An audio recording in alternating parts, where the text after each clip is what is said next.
کے نور کی تخلیق کے بارے میں سوال کیا گیا. مشہور حدیث ہے. حضرت جابر، حضور کے صحابی حضرت جابر نے کہا یا رسول اللہ صلی اللہ تعالی علیہ وسلم، اللہ رب العزت نے سب سے پہلے کیا پیدا فرمایا؟ مخلوق میں اللہ نے سب سے پہلے کیا پیدا فرمایا؟ سرور دو جہاں صلی اللہ علیہ وسلم فرماتے ہیں اے جابر، اللہ نے سب سے پہلے میرے نور کو پیدا فرمایا، میرے نور کو پیدا فرمایا.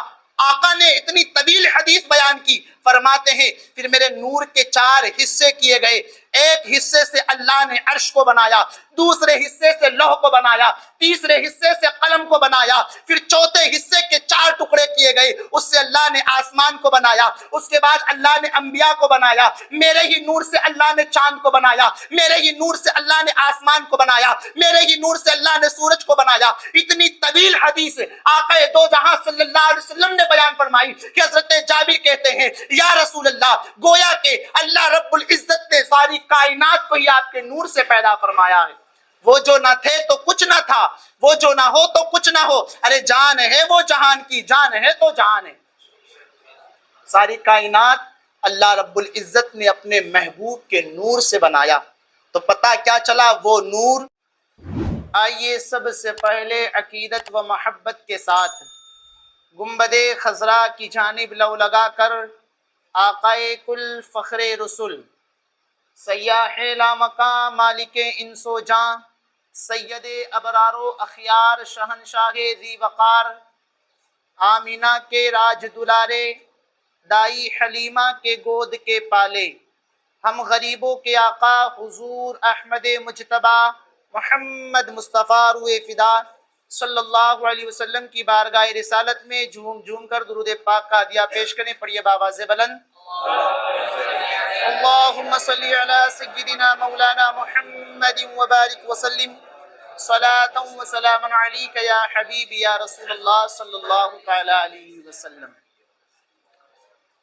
چمک تجھ سے پاتے ہیں سب پانے والے، میرا دل بھی چمکا دے چمکانے والے. تو زندہ ہے واللہ، تو زندہ ہے واللہ، میری چشم عالم سے چھپ جانے والے. عزیزان ملت اسلامیہ، ماہ ربیع الاول شریف کا چاند نظر آ گیا ہے اور ان قریب وہ شب ولادت مصطفیٰ صلی اللہ تعالی علیہ وسلم جس کا ہر کسی کو انتظار ہے. یقین مانیں آج ہمیں جو کچھ بھی ملا ہے وہ ولادت پاک مصطفیٰ کی برکت سے ملا ہے. ہمیں رمضان ملا حضور کی ولادت کے صدقے ملا، ہمیں شب برات ملی حضور کی ولادت کے صدقے ملی، ہمیں عید و بقرعید کا پتہ چلا تو حضور کی ولادت کے صدقے پتہ چلا. حتیٰ تو یہ ہے کہ ہمیں رحمان کا بھی پتہ چلا تو حضور کی ولادت کے صدقے پتہ چلا. میرے عزیزوں، اللہ رب العزت کا یہ کروڑوں احسان ہے، یہ اللہ کا فضل ہے کہ اللہ رب العزت نے ہمیں حضور پاک صلی اللہ علیہ وسلم کی امت میں پیدا فرمایا. اللہ کا کروڑوں احسان ہے، فضل ہے رب کا. اس لیے کہ کئی انبیاء علیہم السلام نے التجائیں کی، منتیں کی، سماجت کی، مولا ہمیں تیرے محبوب کی امت میں پیدا فرما، مولا نبی آخر الزماں کی امت میں پیدا فرما، اس لیے کہ کم سے کم امتی ہونے کا شرف حاصل ہو جائے. وہ انبیاء نے مانگا، انہیں عطا نہیں کیا گیا، ہمیں بن مانگے حضور کی امت میں پیدا فرمایا ہے. ہم نے تو مانگا بھی نہیں، لیکن اللہ رب العزت کا فضل ہے کہ ہمیں نبی آخر الزماں صلی اللہ علیہ وسلم کی امت میں پیدا فرمایا. اور اس پر بھی اللہ کا فضل ہے کہ امتیں 2 طرح کی ہیں. امتیں 2 طرح کی ہے. ایک امت کو امت دعوت کہتے ہیں اور دوسری کو امت اجابت کہتے ہیں. امت دعوت میں کفار و مشرکین یہود و نصارہ ہیں اور امت اجابت میں مؤمنین ہیں، مسلمین ہیں. اللہ کا کروڑوں احسان ہے، فضل ہے کہ اگر ہمیں امت میں پیدا بھی فرمایا تو امت اجابت میں پیدا فرمایا، کلمہ پڑھنے والوں میں پیدا فرمایا. اور اس پر بھی اللہ کا فضل ہے کہ امت اجابت میں بھی کئی فرقے ہو گئے. حضور کو تو مانتے ہیں لیکن حضور کی ذات میں نقص نکالتے ہیں، حضور کی شان کو گھٹانے میں لگے رہتے ہیں، حضور کی شان میں توہین کرتے ہیں. کئی مسلک ایسے پیدا ہوئے.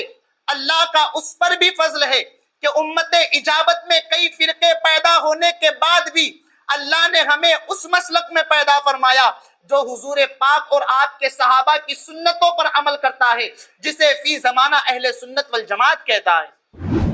اور اس پر بھی اللہ کا فضل ہے کہ امت اجابت نے پیدا فرمایا، آقا صلی اللہ علیہ وسلم اور ان کے صحابہ کی سنتوں پر عمل کرنے والا پیدا فرمایا، اور ایسے ولی کا تابع و فرما بردار بنایا جنہوں نے ہمارے سینوں کے اندر حضور کے عشق کی تڑپ کو پیدا فرمایا، ہمارے دلوں کے اندر حضور کا عشق عطا فرمایا. آج جو ہے در و دیوار صدائیں لگاتی ہے، ڈال دی قلب میں عظمت مصطفیٰ سیدی اعلی حضرت پہ لاکھوں سلام. ایسے ولی کا تابع و فرما بردار بنایا جنہوں نے ہمیں عشق مصطفیٰ کا جام پلایا، حضور سے عشق کرنا سکھایا. اللہ اکبر. اللہ کا کروڑوں احسان ہے کہ کلمہ پڑھنے والوں میں پیدا فرمایا. اللہ کا احسان ہے، اللہ کا فضل ہے کہ نبی کا نام لینے والوں میں پیدا فرمایا. اس پر بھی اللہ کا فضل ہے کہ نبی کو مدد کے لیے پکارنے والوں میں پیدا فرمایا. اس پر بھی اللہ کا فضل ہے کہ اللہ اکبر جو ہے سب کچھ گنبد خضرا کہنے والوں میں اللہ نے ہمیں پیدا فرمایا. ہماری دعاؤں میں اللہ کے رسول صلی اللہ علیہ وسلم کا وسیلہ لینے والوں میں پیدا فرمایا. اور اس پر بھی اللہ کا فضل ہے کہ کئی فرقے ہونے کے باوجود جب بھی عظمت مصطفیٰ پر کسی نے بھوکا ہے، حضور کی شان میں کسی نے گستاخی کی ہے، تو اس کے خلاف کھڑے ہونے والوں میں پیدا فرمایا. اللہ کا احسان ہے کہ اللہ نے ہمیں امت اجابت میں پیدا فرمایا اور نبی سے محبت کرنے والوں میں پیدا فرمایا. عزیزان ملت اسلامیہ، وہ شب ولادت مصطفیٰ جس کا ہر کسی کو انتظار تھا، ہر جن و بشر کو انتظار تھا، اس لیے کہ حضور کی آمد ہونے والی ہے، اس لیے کہ وہ نور جو تمام عالم کو چمکا رہا تھا اب ہم گنہگاروں کو چمکانے آنے والا تھا. اللہ اکبر. حضور پاک صلی اللہ علیہ وسلم کا میلاد آتا ہے. میں نے گزشتہ جمعہ بھی کہا تھا تو باتیں اختلاف کہ کس صحابی نے عید میلاد النبی منایا ہے. کیا یہی صحابیوں کا طریقہ تھا جلوس نکالنا؟ کس صحابی نے کیا ہے عید میلاد النبی؟ کس صحابی نے منایا ہے؟ آپ ان سے پوچھیں کہ آپ اپنے مرکزوں کے اندر اتنے بڑے بڑے جلسے کر رہے ہیں، اپنے مرکزوں کے اندر جو ہے چلے کر رہے ہیں، یہ کس صحابی نے کیا ہے؟ یہ کون سے صحابی کا طریقہ ہے؟ اللہ اکبر. آپ ایک جگہ جمع ہو کر بڑے بڑے اپنے مرکزوں کے اندر اجلاس کر رہے ہو، یہ کس صحابی کا طریقہ ہے؟ تو وہ یہ کہیں گے کہ ہم ایک جگہ پر جمع ہوتے ہیں، خیر سمجھ کر جمع ہوتے ہیں، بھلائی سمجھ کر جمع ہوتے ہیں، دین کا کام کرنے کے لیے جمع ہوتے ہیں. تو ظالموں، تمہارا ایک جگہ پر جمع ہونا خیر ہو سکتا ہے تو حضور کے نام پر ایک جگہ جمع ہونا خیر کیوں نہیں ہو سکتا؟ ولادت مصطفیٰ پر اگر عاشقان مصطفیٰ ایک جگہ جمع ہو رہے ہیں تو یہ خیر کیوں نہیں ہو سکتا ہے؟ اور میاں تم صحابی کی بات کرتے ہو کہ کس صحابی نے ولادت پاک مصطفیٰ بنایا ہے. صحابی کی بات چھوڑیں، صحابہ بعد میں ہوئے ہیں. ابھی تو دنیا کا کوئی وجود نہ تھا، ابھی تو انسان کا کوئی تصور نہ تھا، ابھی تو آدم علیہ السلام کی تخلیق بھی نہ ہوئی تھی، آدم علیہ السلام کو پیدا بھی نہیں کیا گیا تھا. اللہ اکبر. اللہ رب العزت نے اس سے پہلے ایک جگہ پر تمام روحوں کو جمع کیا، تمام روحوں کو. وہاں پر تمام روحیں جمع ہوئی، اس میں انبیاء کی بھی روحیں ہیں، اولیاء کی بھی روحیں ہیں، اس کے بعد مؤمنین ہیں، مسلمین ہیں، تمام لوگوں کی روحیں ہیں. جسے دنیا میں آنا تھا اس سے پہلے اللہ رب العزت نے تمام روحوں کو جمع کیا. اور مولا فرماتا ہے الستو بربکم، کیا میں تمہارا رب نہیں؟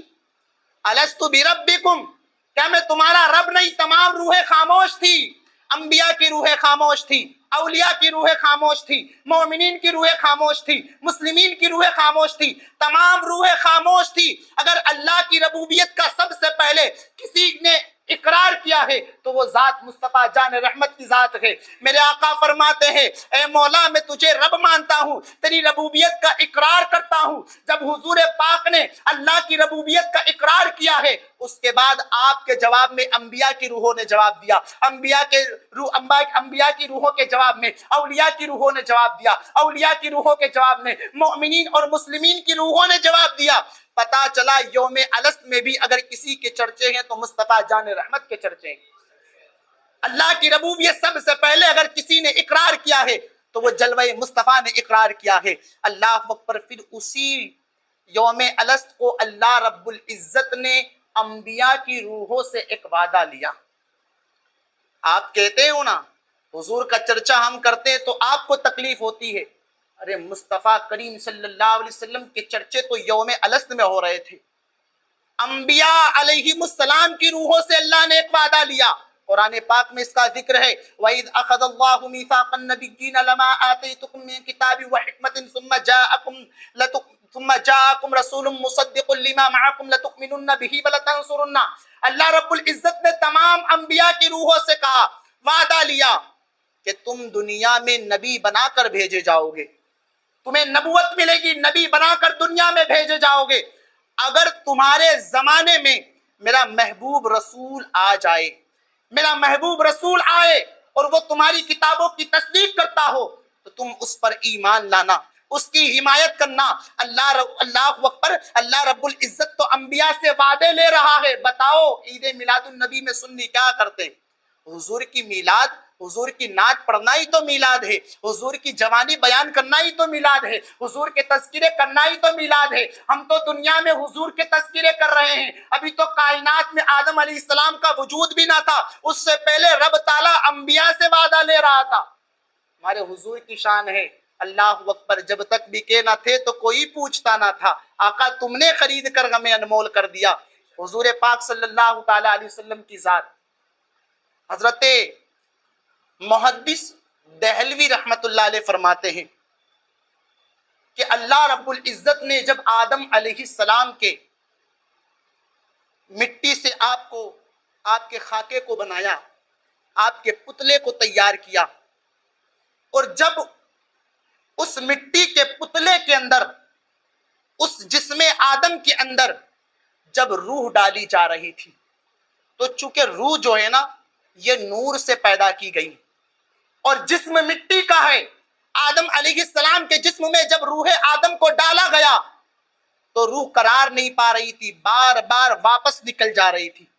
کئی بار ایسا ہوا تو اللہ رب العزت نے آدم علیہ السلام کی پیشانی میں نور محمدی کو رکھا، اور جب نور محمدی آدم علیہ السلام کی پیشانی میں رکھا گیا، آپ نے آنکھ کھولی اور سب سے پہلے اس کلمے پر نظر پڑی، لا الہ الا اللہ محمد الرسول اللہ صلی اللہ علیہ وسلم۔ آدم علیہ السلام نے اللہ رب العزت سے پوچھا، کہا مولا یہ تیرے نام کے ساتھ کس کا نام ہے؟ اللہ اکبر، غور کرنا حضور کی شان کیا ہے۔ مولا یہ تیرے نام کے ساتھ کس کا نام ہے؟ اللہ رب العزت فرماتا ہے، اے آدم تمہاری اولاد کے اندر میرا ایک محبوب نبی پیدا ہوگا جس کا نام ہم نے عرش کے پایوں پر رقم کر دیا ہے، جنت کے دروازوں پر رقم کر دیا ہے۔ تبھی تو امام احمد رضا کہتے ہیں، ذکر خدا جو ان سے جدا چاہو نہ جدیو، واللہ ذکر حق نہیں کنجی سقر کی ہے۔ میں مانتا ہوں اے عقل والو میرا محمد خدا نہیں، مگر دلوں میں یہ نقش کر لو وہ خدا سے جدا بھی نہیں۔ ہمارے آقا کی شان تو یہ کہ ابھی وجود بھی نہیں ہے انسانیت کا، اس سے پہلے ہی۔ اور حضرت جابر، یہ مشہور حدیث ہے، جب حضور کے نور کی تخلیق کے بارے میں سوال کیا گیا، مشہور حدیث ہے، حضرت جابر، حضور کے صحابی حضرت جابر نے کہا، یا رسول اللہ صلی اللہ تعالیٰ علیہ وسلم، اللہ رب العزت نے سب سے پہلے کیا پیدا فرمایا؟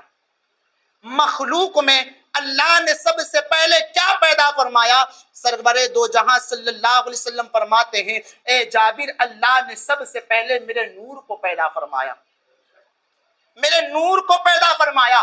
آقا نے اتنی طویل حدیث بیان کی، فرماتے ہیں پھر میرے نور کے 4 حصے کیے گئے، ایک حصے سے اللہ نے عرش کو بنایا، دوسرے حصے سے لوح کو بنایا،